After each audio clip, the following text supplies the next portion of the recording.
buenas noches, según el momento y lugar donde nos estés viendo o escuchando, y bienvenidos a En la Esquina. Con el programa de hoy vamos a cerrar nuestro ciclo especial sobre el Sacrosanto Imperio Romano Germánico, y lo haremos con Federico II de Hausenfeld o Stupor Mundi. Si quieren saber algo más sobre él antes de ver este programa, les recomiendo que vean el programa que hicimos sobre su coronación y cómo accede al poder, para que entiendan más o menos quién es este personaje. Pero si no, esto les va a mostrar bastante sobre él. Esta fue una saga de capítulos que hicimos por petición de una seguidora mía. Aquí te doy tu programa si quieres que haga algunos otros que tengan material, porque me pediste otro, pero no había material para mi canal.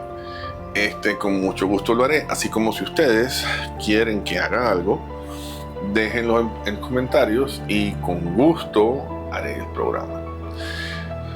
Hoy quiero hablar de la Cruzada sin Sangre. Sí, no la han visto, no la conocen, porque qué atractivo tiene una cruzada sin sangre, por Dios santo, más para el mundo cristiano. Tú sabes, Jesucristo siempre fue: hay que matar a todo el mundo, llevarse por delante, tienes que matar a 70 por cada uno.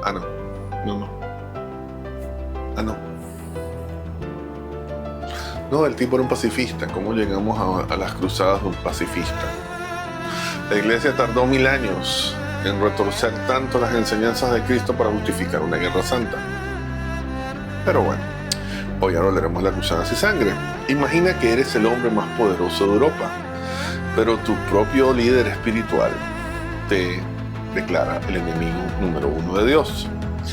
Eres un emperador excomulgado, un paria que navega hacia la guerra santa no para buscar gloria, sino para desafiar a todo el sistema.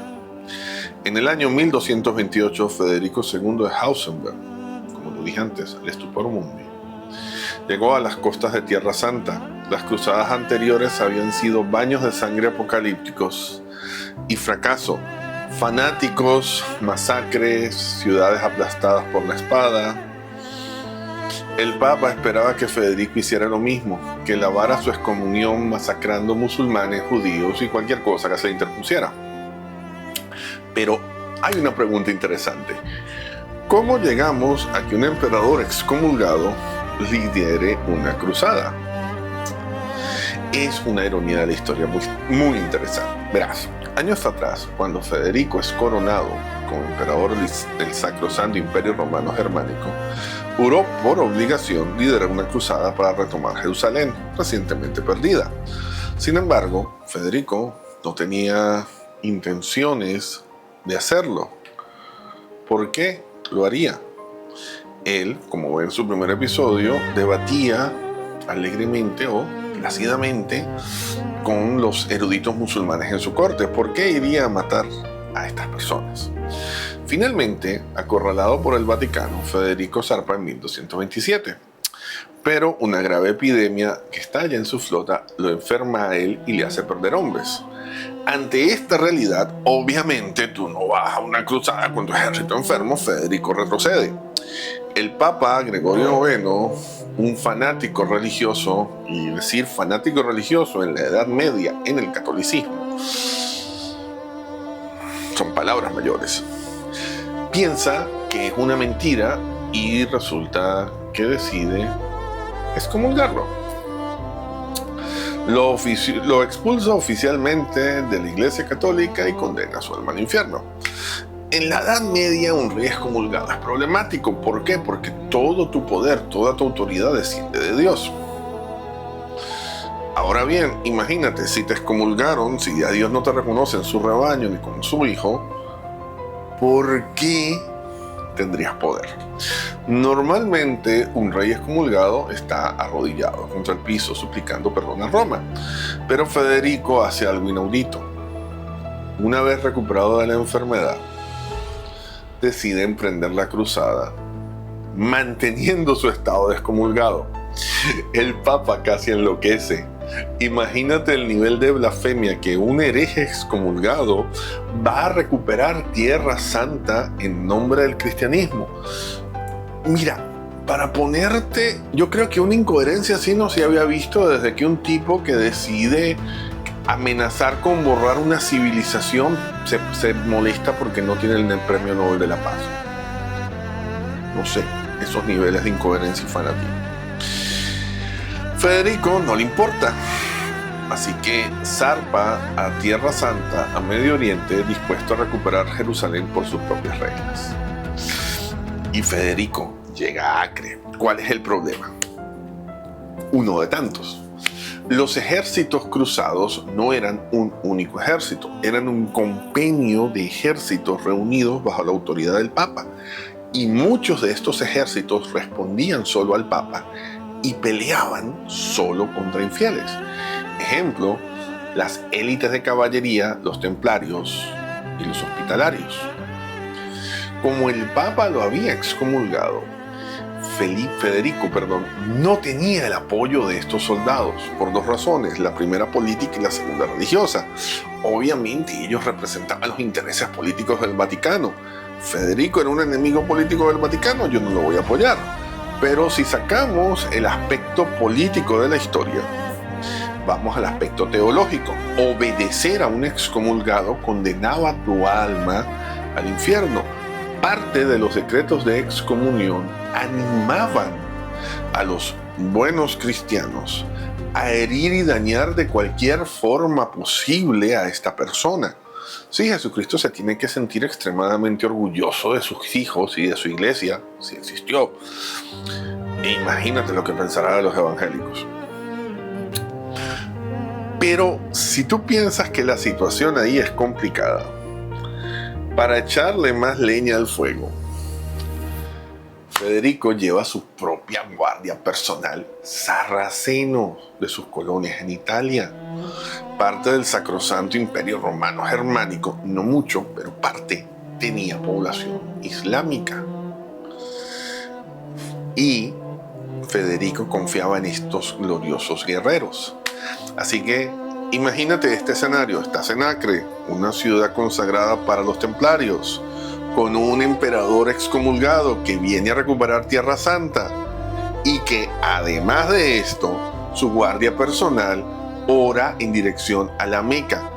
Es decir, mientras estos monjes, los hospitalarios y los templarios, piden y oran cada noche por masacrar a los musulmanes en una tienda, así, cruzando la calle, están los musulmanes orando. En resumen, el escándalo fue total, nadie decide apoyar a Federico e inclusive los templarios se niegan a marchar si Federico está en la compañía, es decir, en la marcha o liderando la marcha. Ante todo esto, la situación es apremiante. Su ejército es insuficiente para enfrentar al ejército de Al-Kamil, un legendario líder musulmán, sobrino de Salahadín, el legendario Salahadín, sí, esa de la película Cruzada, uno de los mayores conquistadores del Islam. Ok. Ante esto, Federico no entra en pánico, simplemente decide enviar una valija diplomática. La primera embajada llega no con cabezas decapitadas, no con exigencias de rendición, no con documentos manchados en sangre.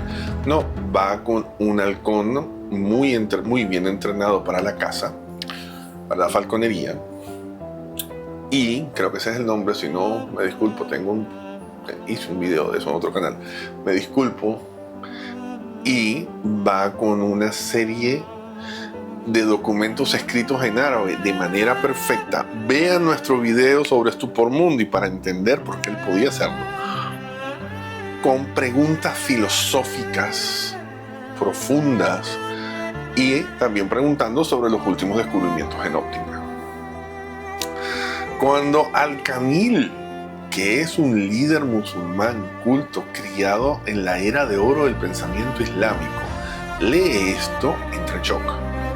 Él está acostumbrado a reyes semianalfabetos, bárbaros, bañados en oro, que dicen cosas como voy a destruir una civilización completa, estamos ganando la guerra, nos va muy bien, cosas así. No sé si ustedes han visto eso actualmente o no, pero no quiero entrar en ese tema. El sultán entra en conflicto. Decide testear al nuevo rey, envía a sus eruditos. Los eruditos son recibidos con los más altos honores, cosas a los cuales no estaban acostumbrados, porque les recuerdo, en esa época los reyes cristianos difícilmente sabían leer y escribir. Y los que sabían leer y escribir en su gran mayoría no eran muy educados, era lo básico. Como hoy, la gente sabe leer y escribir, pero básicamente se dedica a escuchar reggaetón y leer pendejadas de Paulo Coelho. No podemos hacer nada de eso, en esa época era más o menos igual o peor, porque los escritores de esa época harían parecer a Paulo Coelho un iletrado, que no es muy difícil. Pero regresemos al tema.